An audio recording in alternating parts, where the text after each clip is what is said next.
সাম্প্রতিককালে একটা কথা উঠেছে, শেখ হাসিনা আসছেন। পত্রিকায় দেখেছি শেখ হাসিনা আসছেন। জুলাই মাস আমাদের অভ্যুত্থানের দ্বিতীয় বর্ষপূর্তি, উনি আসছেন, উনি জানান দিয়েছেন। কিভাবে? সাংবাদিকরা জিজ্ঞেস করেন, আমি খুব অবাক হয়ে যাই।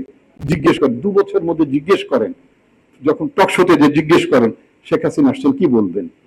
বলে না কি বলবো, ওটা তো লিমিটেড, মানে 2-3 জনের মধ্যে, আমি মঞ্জু ভাই বা মান্না ভাই, আমরা 2-3 জনের মধ্যে আলোচনা করি টকশোতে। যে আজকে আপনাদের সামনে বলতে চাই, তিনি আসছেন না, আসতে পারবেন না।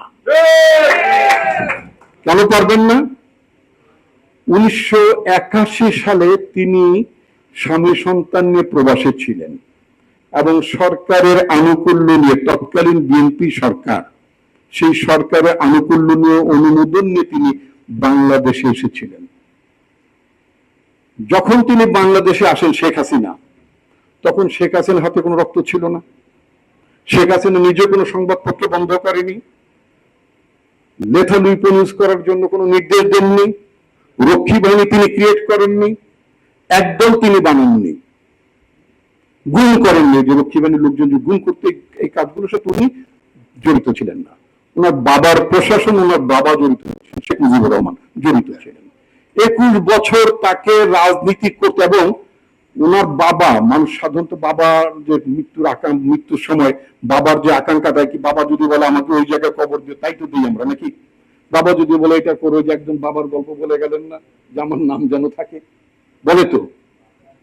তো উনি, ওনার বাবার জীবনের সর্বশেষ আকাঙ্ক্ষা ছিল তাদের দলটার নাম হবে বাংলাদেশ কৃষক শ্রমিক আওয়ামী লীগ। উনি সেটাও রাখেন নাই। উনি বুঝতে পেরেছিলেন যে বাংলাদেশের মানুষ বাকশালকে ঘৃণা করে, ওই নামে রাজনীতি করা যাবে না।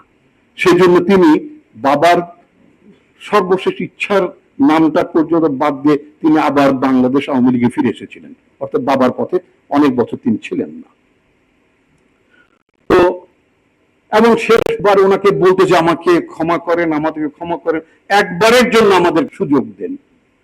তো মানুষ মনে করছে ঠিক আছে, মানুষ মাত্র ভুল করে, তো ঠিক আছে একবার সুযোগ দেওয়া যায়। একবার সুযোগ দিয়েছে, ভালো। এবার তো ওনার কোনো রিগ্রেট নাই, রিমোর্স নাই, ওনার অনুশোচনা নাই। উনি বলেছেন উনি কোন অন্যায় ভুল করেননি, উনি বলেছেন উনি ভারতে যেতে চান নাই।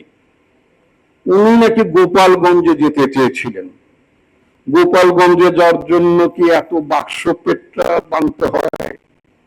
উনি মিথ্যা কথা বলেছেন। উনি গোপালগঞ্জ, উনি জানতেন যে ওনাকে ভারতেই যেতে হচ্ছে, পৃথিবীর কোন দেশ ওনাকে গ্রহণ করতে সম্মত ছিল না। যেই জনগণ গণভবন দখল করেছিল, আমরা এরকম গণভবন, রাজপথ দখল করে বড় ইতিহাসের কথা জানি। আমরা মার্কিন যুক্তরাষ্ট্রের মতো দেশেও সেখানকার জনগণ আপনার ওয়াল স্ট্রিট দখল করেছিল, নাম আন্দোলনটার নাম ছিল অকুপাই ওয়াল স্ট্রিট। বাংলাদেশের জনগণ অকুপাই গণভবন দখল করার আন্দোলন, এটা পৃথিবীর একটা বিরল ঘটনা। এরকম ঘটনা সাধারণত সচরাচর 200, 400, 500 বছর, 800 বছর যে লক্ষণ সেনের কথা বলেন, এরকম ঘটনা ঘটে না। উনি জানতেন যে ওনাকে যেতে হচ্ছে, পালাতে হচ্ছে। ওনাকে যে পালাতে হবে, আমি বহু মিডিয়া, এখানে যমুনা টিভি এবং আরো অনেক টিভি আছেন, আমি বহু টকশোতে বলেছি যে তার গভর্নমেন্ট অনিবার্যভাবে কলাপস করবে, কলাপস করার দিকে এগুচ্ছে। 30 মে আমি হবিগঞ্জে আমার পার্টির প্রোগ্রামে বলেছিলাম, সেইটা আমার ফেসবুকে এখনো আছে। আমি আমার দলের নেতাদের উদ্দেশ্যে বলেছিলাম, সেই সংগ্রামে তোমরা যদি সামিল না হও, অনিবার্যভাবে শেখ হাসিনা কলাপস করবে, তার সরকার কলাপস করবে। তার সরকার কলাপস করার 2 মাস 5 দিন আগে আমি কথা বলেছি। অর্থাৎ আমরা জানতাম এই সরকারের পতন অনিবার্য, এর কোনো অল্টারনেটিভ ছিল না, সেই জায়গায় গেছে। আর উনিও নিজেও জানতেন, তার আত্মীয় স্বজন কেউ কিন্তু ঢাকায় ছিল না, সবাই কিন্তু 5 তারিখের আগে সব সেফ এক্সিটে চলে যেত, কেউ লন্ডনে, কেউ সিঙ্গাপুরে, কেউ ভারতে, মোটামুটি সবাই। শুধু উনি আর শেখ রেহানা, শেখ পরিবারের মধ্যে উনি আর শেখ রেহানা ছিলেন। তো শেখ রেহানা তো foreign national, she is a British national. তো উনি মিথ্যা কথা বলছেন, উনি আর আসতে পারছেন না। কেন পারছেন না? ওনার হাতে এখন রক্তের দাগ, মানুষ খুনের অভিযোগ ওনার উপরে আছে। উনি বাংলাদেশকে ধ্বংস করে দিলেন, লক্ষ লক্ষ কোটি টাকা পাচার করেছেন।